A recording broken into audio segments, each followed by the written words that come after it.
बिस्मिल्लाहिर्रहमानिर्रहीम। अस्सलामु अलैकुम वरहमतुल्लाहि वबरकातुहू। Mole concept of ionic substance. देखिए भी बार बार हम लोग पिछले लेक्चर के अंदर पढ़ भी चुके हैं कि देखें भी आयोनिक कंपाउंड्स क्या होते हैं। बार बार जो है फार्मूला यूनिट का नाम भी आया और आयोनिक जो है सब्सटेंस के नाम भी आपके पास आ रहे हैं।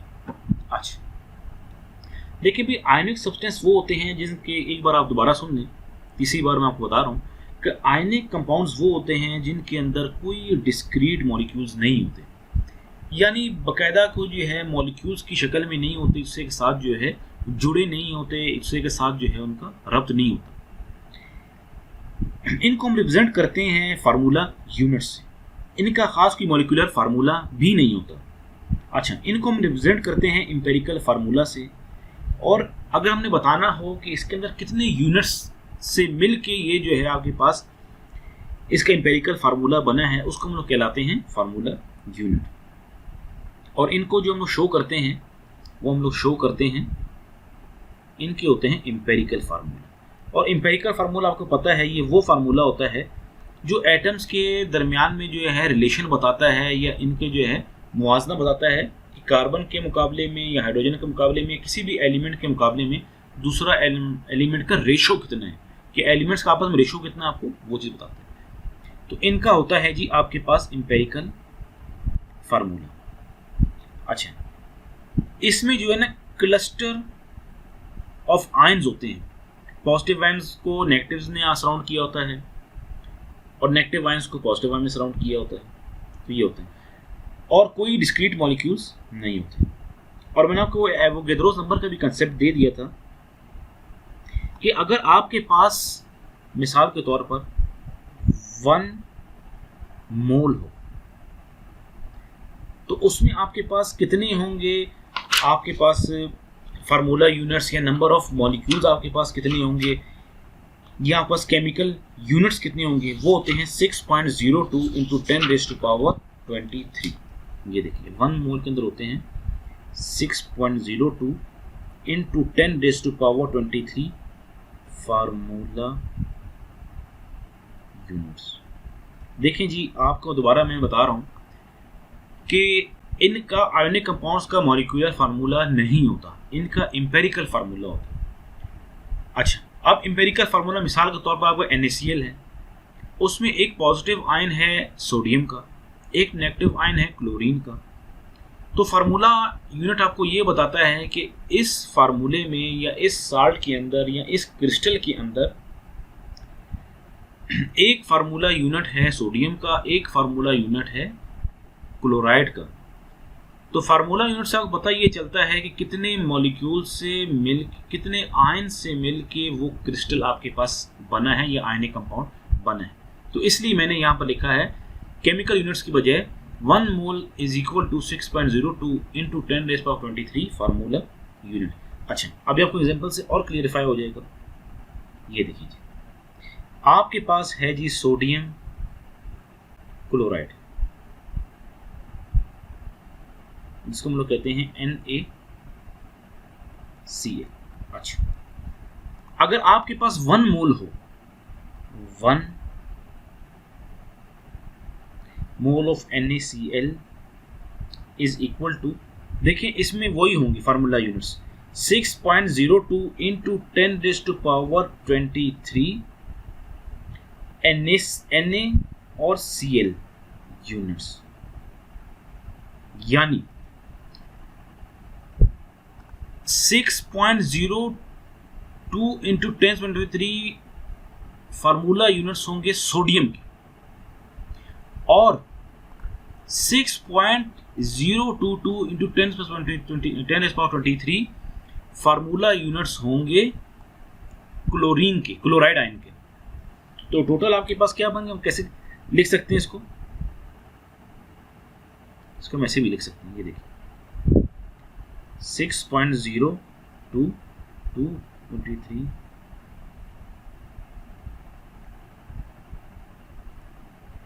प्लस 6.0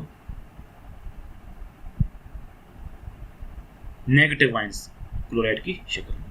ये तो टोटल आयंस के आपके पास कितने बन गए, ये देखिए 1 और ये कितने हो जाएंगे आपके पास 2 मल्टीप्लाई बाय 6.02,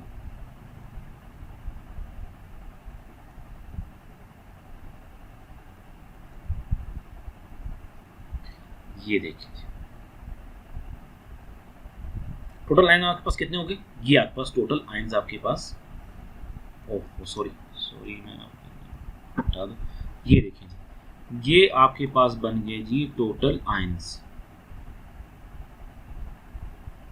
ये देखिए सिंपल समझना, 1 मोल NaCl के अंदर आपके पास 6.022 × 10⁻23 यूनिट्स होंगे सोडियम के क्लोराइड के। सोडियम एक अलग आयन है, क्लोराइड एक अलग आयन है, तो 2 हो गए, 2 को मल्टीप्लाई कर दें 6.022 से, तो ये आपके पास टोटल आयन बन गए। इसी तरह बेरियम क्लोराइड है, आप ज़ाहिर बात है बेरियम क्लोराइड के अंदर क्या है, ये देखें जी,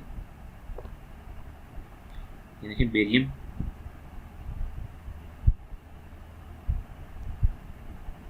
फार्मूला इसका है BaCl2। देखें फार्मूले से जाहिर है एक मॉलिक्यूल इसका है, 2 इसका, यानी 3, इसके अंदर जो टोटल आयन्स होंगे वो कितने होंगे,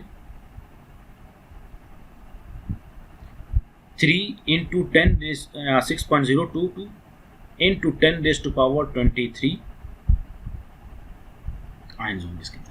देखिए भाई ये इसलिए मैंने शॉर्टकट लिखा है ताकि आप लोगों को ये चीज़ समझना और ख़ुद जो है ना इसको करना आ जाए। देखिए बच्चों की तरह अगर हर चीज़ 1 बाय 1 आपको सिखाई जाए ना तो आपकी एक्सपर्टीज़ नहीं बढ़ते।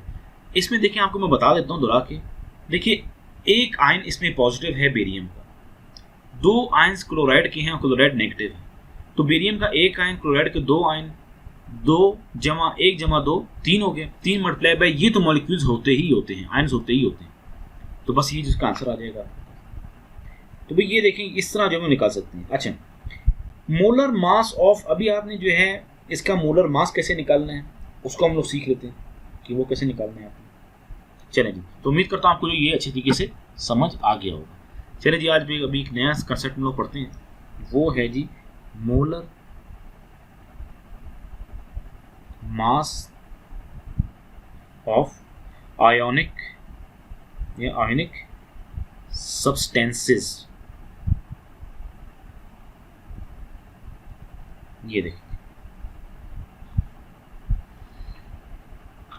इसमें ये है कि आपके पास जो मोलर मास होगा, मोलर मास हमने पहले ही पढ़ लिया था जिसको हम लोग m से शो करते हैं, ये होता है मिसाल तौर पर इन ग्राम से kg में भी हो सकता है, मिलीग्राम्स के अंदर भी हो सकता है। ये है जी फार्मूला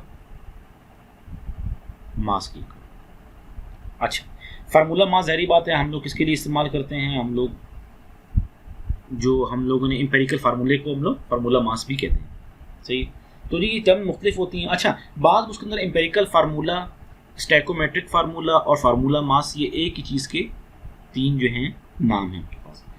अच्छा अब मिसाल के तौर पर आपके पास है 1 मोल ऑफ NaCl, इसके अंदर क्या हो जाएगा, हम कहेंगे मास ऑफ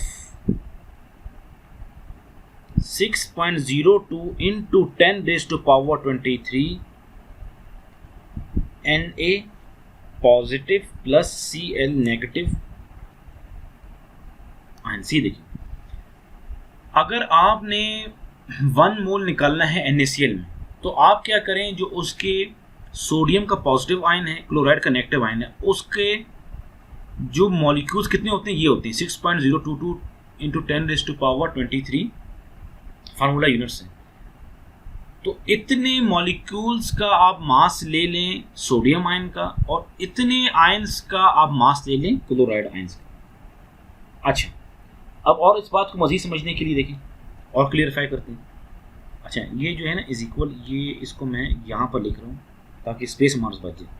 ये देखिए मास of 6.02 × 10⁻23 sodium atoms plus mass of 6.02 × 10⁻23 chloride atom. अच्छा ये चीज़ होगी। देखिए भी तो आपके पास जाहिर है कि आपके पास इतने एटम्स तो हैं ही हैं सोडियम आयंस के, और इतने एटम आपके पास हैं 6.02 इंटू 10⁻23 क्लोराइड आयंस के, इतने एटम आपके पास हैं। अच्छा इनका मास निकालना सिंपल। अब देखिए मास कैसे निकालना है।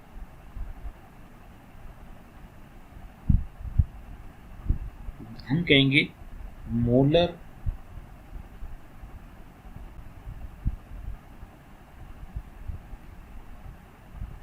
Sodium atoms plus molar mass of chloride atoms. अच्छा आपको पता है कि भाई जो सोडियम है इसका जो मॉलिक्यूलर वेट एटॉमिक मास है आपके पास होता है 23 प्लस 35.5 इसका होता है, टोटल आपके पास बन जाएगा 58.5। अच्छा जी मोलर मास का आपको मैंने यूनिट बताया था, इसका होता है जी ग्राम मोल माइनस 1, ये इसका, तो यहाँ पर भी आप लगाएंगे ग्राम मोल -1 ग्राम मोल -1। ये जो है इसका यूनिट है, ये आपको मैंने बता दिया था कि आपके पास जो मोल होता है वो इक्वल होता है mass of substance divided by molecular mass of substance. अच्छा देखिए जी ये चीज़ जो है थोड़ा समझना आपके लिए मुश्किल है। देखिए जी ये जो एक बात आप क्लियर करके सुन लें। देखिए भी मोलर मास आपके पास अगर आपने निकालना है किसी भी आयनिक कंपाउंड का तो उसका फार्मूला मास लिख लें। अच्छा फार्मूला मास ज़ाहिर बात है एम्पिरिकल फार्मूला कहते हैं सोडियम क्लोराइड का, इस सूरत में लिख सकते हैं। और ये आपको पता है कि सोडियम क्लोराइड का ये फार्मूला है किसी भी एक मोल के अंदर इतने मॉलिक्यूल्स होते हैं। अच्छा अब इतने मॉलिक्यूल्स इतने जो आयंस तो होते हैं, लेकिन जाहिर बात है ये जो आपके पास आयनिक कंपाउंड है ये दो चीज़ों से मिलकर बना हुआ है, यानी इतने मॉलिक्यूल्स आपके पास 6.02 इंटू 10⁻23 सोडियम आयन की होंगी और 6.02 इंटू 10⁻23 आयंस आपके होंगे क्लोराइड आयंस। ये जस्ट सिंपल बताने के लिए था। और बाकी जो मोलर मास निकालना इंतहाई आसान है, आप मोलर मास ले लें सोडियम एटम्स का और मोलर मास ले लें क्लोराइड एटम्स का, ये आपके पास निकल आता है। अच्छा ये मजीद आपको तब समझ आएगा जब आगे एग्जांपल्स करेंगे ना, आपका ये कंसेप्ट जो है मजीद क्लियर होता है। तो मैं उम्मीद करता हूँ कि भी ये आज का छोटा सा जो टॉपिक था ये आपको समझ आ गया होगा।